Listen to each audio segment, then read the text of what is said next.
Great good morning officers. मैं सुमित कुमार सिंह आप तमाम यूपीएससी एस्पिरेंट्स या अन्य कोई कम्पिटिटिव एग्जामिनेशन की तैयारी कर रहे विद्यार्थियों का इस मगध पुत्र ड्रीम आईएएस यूट्यूब चैनल में अभिनंदन करता हूं। माय डियर फ्रेंड्स, जैसा कि आप लोगों को मालूम है कि यूपीएससी सिविल सेवा परीक्षा जो है वो 27 जून को है 2021 का, और इसको लेकर जो है विद्यार्थियों में पुरजोर तरीके से तैयारी चल रहा है। और इसी परिप्रेक्ष्य में आज हम लोग बात करेंगे कि यूपीएससी जो प्रीलिम्स का प्रिपरेशन की स्ट्रैटेजी क्या होनी चाहिए। अब 3 महीने से भी कम दिन कह सकते हैं कि शेष रह चुके हैं, तो इस कह सकते हैं कि दौर में हमें किस तरीके से अपने प्रिपरेशन करना चाहिए, और कुछ प्रमुख पॉइंट, कुछ 2-4 ऐसे पॉइंट्स पे हम लोग यहाँ डिस्कस करेंगे, उसका विश्लेषण करेंगे कि इन बिंदुओं पे हमें विशेष ध्यान केंद्रित करना चाहिए और किस प्रकार से हम जो है प्रारंभिक परीक्षा में सफलता अर्जित कर सकते हैं। क्योंकि प्रारंभिक परीक्षा ही वह स्क्रीनिंग टेस्ट है, वह कह सकते हैं फर्स्ट डोर है, फर्स्ट विंडो है, जिसे क्रॉस कर आप यूपीएससी सिविल सेवा की मुख्य परीक्षा के लिए एलिजिबल होते हैं। तो आइए आगे बढ़ते हैं। तो सबसे पहला जो पॉइंट है वो मैं मानता हूं कि रिवाइज एंड रिवाइज।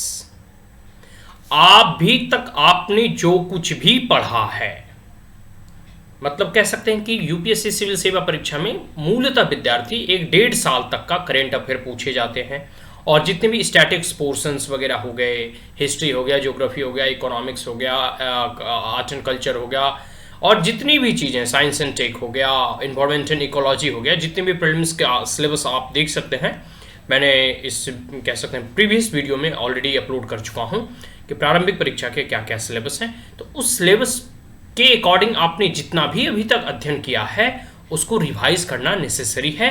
जितनी बार दोहराएंगे उतना ही कह सकते हैं कि आपके अंदर जो है वो कॉन्सेप्ट क्लियरेंस होगा, और कह सकते हैं revise and remember so you do not make mistake and lose marks without proper revision, more confusion into the examination hall. देखिए होता क्या है कि अगर हम सही ढंग से कोई भी चीज़ को अगर हम रिवाइज नहीं करते हैं तो एग्जामिनेशन हॉल में जो हमारा इमेज है, जो हम कह सकते हैं कि जो हम चीज़ पढ़ते हैं उसका इमेज क्लियर नहीं होता है और वो धुंधलापन दिखाई देता है।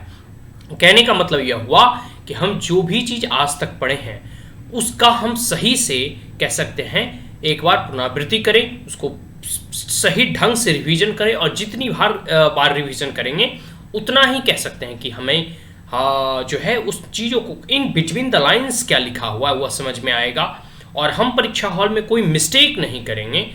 इन सब चीज़ों को देखते हुए जब हमारे कह सकते हैं मन मस्तिष्क में कॉन्सेप्ट की क्लियरेंस वो पूरी तरीके से हो चुकी होगी, जब हम बार बार रिवाइज करेंगे तो वह शब्दों के रूप में भी हमारे मन मस्तिष्क में वो रिटेन करता है।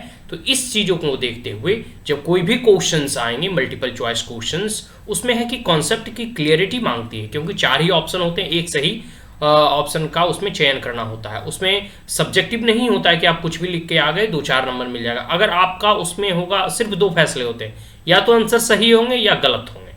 तो इसलिए कि प्रारंभिक परीक्षा में कॉन्सेप्ट की क्लियरेंस बहुत ही नेसेसरी है। तो आपको रिविजन पुरजोर तरीके से करना है। अभी तक आपने जितना भी पढ़ाई किया एटलीस्ट 3 to 5 टाइम्स हमें रिवाइज कर लेना चाहिए, स्टैटिक पोर्शंस का और करंट अफेयर का। ठीक है जी। तो रिवाइज एंड कहा जाता है कि मल्टीपल सोर्स नहीं पढ़ना है, कुछ ही सोर्स को लिमिटेड सोर्स रखें, और it is better to read 1 book 10 times than 10 book once. कोई भी टॉपिक, मॉडर्न इंडियन हिस्ट्री हो गया, ज्योग्राफी हो गया, इकोनॉमिक हो गया, आर्ट एंड कल्चर्स हो गए, जितने भी बुक्स हैं, इन्वायरमेंट एंड इकोलॉजी हो गए, जितनी भी चीज़ें हैं उसका आप एक सिंगल सोर्स रखें, और मल्टीपल रिवीजन। ठीक है जी। अब अगला पॉइंट देखते हैं,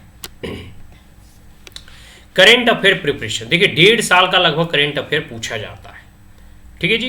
प्रीवियस 1.5 साल का कह सकते हैं कि प्रीवियस, या फिर 1 साल भी आप मान के चल सकते हैं, जून से जून, लेकिन मोर और लेस विद्यार्थियों को 1.5 साल तक प्रिपरेशन करना चाहिए। लेकिन आप 1 साल तक का भी प्रिपरेशन अगर प्रीवियस ईयर का करंट अफेयर कर लेंगे तो आपका कवर हो जाएगा, बिकॉज बहुत सारे करंट अफेयर इशूज जैसे इंडो और बांग्लादेश का रिलेशन हो गया, इंडिया और चाइना कॉन्फ्लिक्ट हो गया, या फिर कह सकते हैं कि किसी से ट्रेड डील हुआ, या मेमोरेंडम ऑफ अंडरस्टैंडिंग कह सकते हैं कि एग्रीमेंट हुआ, तो इंटरनेशनल रिलेशन हो या नेशनल लेवल पे कोई करेंट अफेयर इशूज हो, कोई बिल्स आए, कोई कह सकते हैं कि नए अमेंडमेंट्स हुए, तो इन सब चीज़ों का कह सकते हैं बार बार जो है करेंट अफेयर में कह सकते हैं कि रिवीजन होते रहता है। और अगर आप 1 या 1.5 साल तक के अंतराल में कर लेते हैं तो यह करेंट अफेयर जो है हमारा कंप्लीट हो जाएगा। लेकिन करेंट अफेयर का प्रिपरेशन जो है एक दिन में नहीं किया जा सकता, एग्जामिनेशन के 1 महीने पहले से नहीं किया जा सकता, क्योंकि अगर आप एग्जाम सोचेंगे कि अब मैं जाऊंगा करोल बाग या मुखर्जी नगर, ओल्ड राजेंद्र नगर, वहाँ से सारे स्टडी मटेरियल जितने भी करेंट अफेयर इंस्टीट्यूट,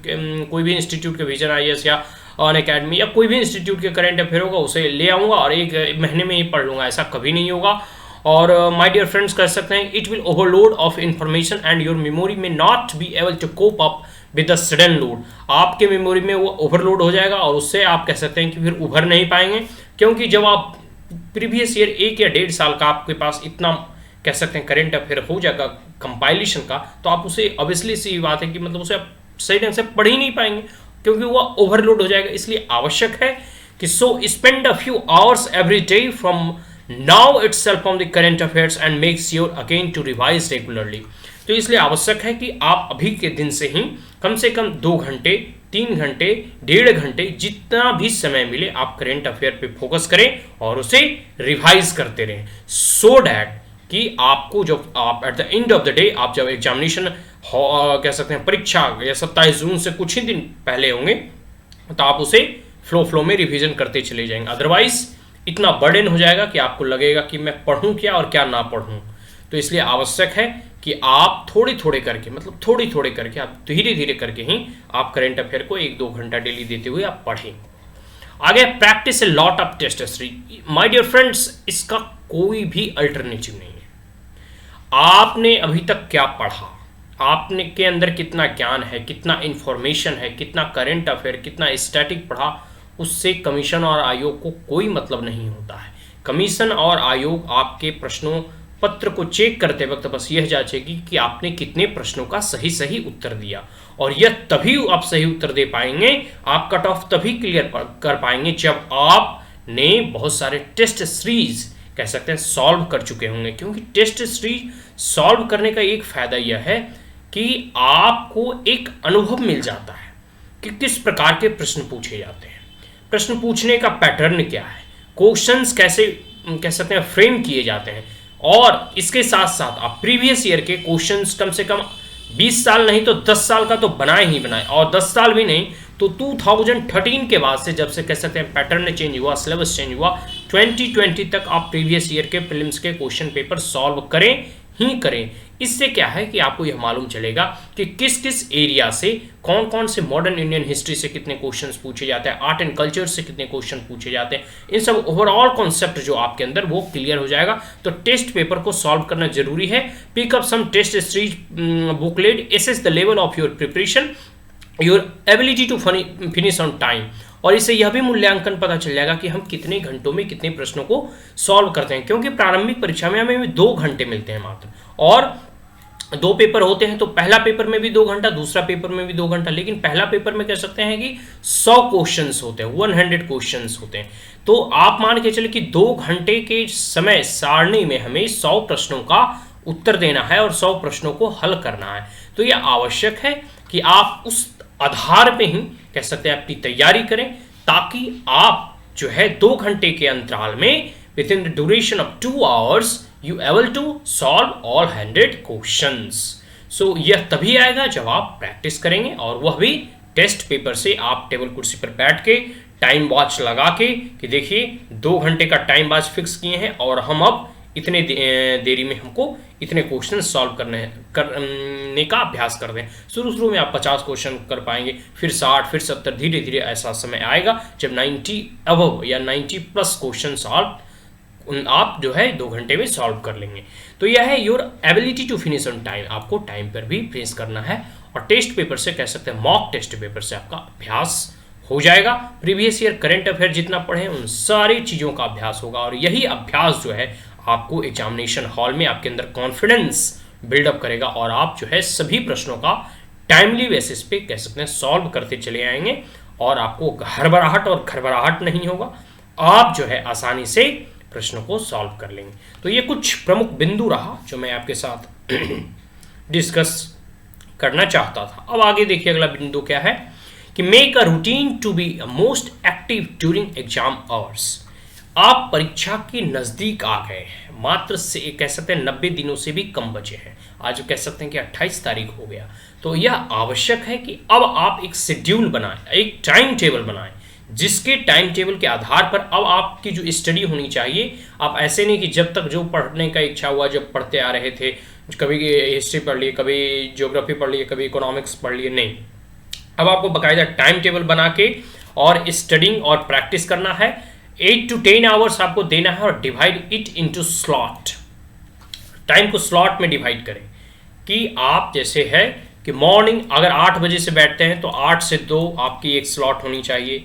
फिर आप 1 घंटे का उसमें रेस्ट ले लें। फिर 3 से आपका कह सकते हैं कि 5 घंटा के लिए 3 से 5, फिर 8 घंटे रात्रि तक का एक स्लॉट होना चाहिए। तो इन 2 स्लॉट में आप फिर से डिवाइड करें कि पहले हमें कह सकते हैं करेंट अफेयर 1 घंटे पढ़ने हैं, 1 घंटे कह सकते हैं कि हम प्रीवियस ईयर के क्वेश्चंस देखेंगे, फिर 1 घंटे कह सकते हैं कि हम स्टैटिक पोर्शन पे देंगे, और लास्ट में जो हमारा है यहाँ पे हम 2 जो है से मॉक टेस्ट सॉल्व करेंगे। तो ये इन सब चीज़ों की इन स्ट्रैटेजी बनाते हुए आप देखें कि कैसे कैसे आप अपने अकॉर्डिंग पे देखिए। मेरा मोर और लेस कहने का मतलब है कि आपकी स्ट्रैटेजी आपकी अपनी होनी चाहिए। आप सीख सबसे सकते हैं, आप कह सकते हैं एक गाइडलाइंस ले सकते हैं, बट माय डियर फ्रेंड्स आपको 8 से 10 आवर 10 आवर से भी अधिक हो तो बेस्ट है। आप अभी जितना पढ़ाई करेंगे, जितना अध्ययन करेंगे, वो अंतोगत्वा आपको एग्जामिनेशन हॉल में मदद करेगा और कह सकते हैं कि अच्छे मार्क्स लाने में आपको बहुत ही हेल्पफुल होगा। तो इसलिए आवश्यक है कि अभी जो है आप 3 कम से कम महीने जो हैं उसका सही से वाइजली टाइमली यूटिलाइजेशन करना सीखें, और कह सकते हैं कि जितना हो सके आप कह सकते हैं कि रूटीन से स्टिक रहें और अकॉर्डिंग टू रूटीन फॉलो करें। आप फिक्स कर लें कि हमें इतने दिनों में हिस्ट्री कवर करना है, इतने दिनों में ज्योग्राफी कवर करना है, इतने दिनों में हमें आर्ट एंड कल्चर कवर करना है। तो इन सब चीज़ों को देखते हुए आप जब ऐसी कह सकते हैं एक टारगेट बेस्ड स्टडी करेंगे तो स्वाभाविक है कि आप सारे कोर्स को कंप्लीट कर लेंगे, रिवाइज कर लेंगे, और कह सकते हैं कि आपका अच्छा से अच्छा प्रैक्टिस हो जाएगा। तो डेट्स ऑल। अगर आप हमारे चैनल पे पहली बार आए हैं तो इसे लाइक शेयर और सब्सक्राइब करना ना भूलें माय डियर फ्रेंड्स। आप देख रहे हैं Magadhpur Dream IAS presented by Sumit Kumar Singh. So that's all, thank you once again, have a great day.